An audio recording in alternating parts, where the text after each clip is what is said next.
2017 жылдың ерте көктемі. Әсем, Индира және мен Цермат қаласына саяхатқа аттандық. Цермат бұл Бали кантонында орналасқан кішкентай қалашық болып табылады.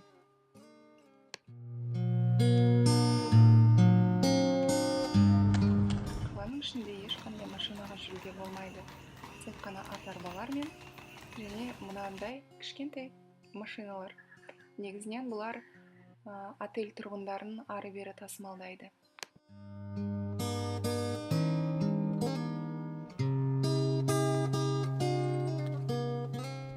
Қалада біраз серуендеп, әйгілі Матерхорн шыңына көтерілдік.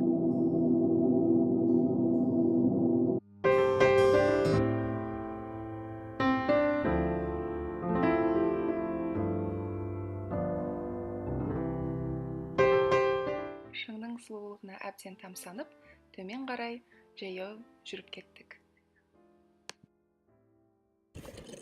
Таудан еріп жатқан суларды мындай насоспен сорып алып жатыр. Әйтпесе мына жерде сел болуы мүмкін. Селдің алдын кішігірім осындай насоспен алдын алып жатыр. Мына жерде көне швейцариялық үйлер. Оның ескілігін үйлердің ағаштардың түсінен байқауға болады.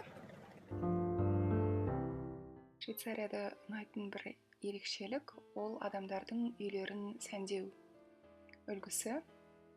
Олар әртүрлі декор элементтерін қосып, үйлерге бір өзіндік қайталанбас ерекше стиль беріп тұрады. Ары қарай осы саяхаттан жасалған біраз фото карточкаларды тамашалаңыздар.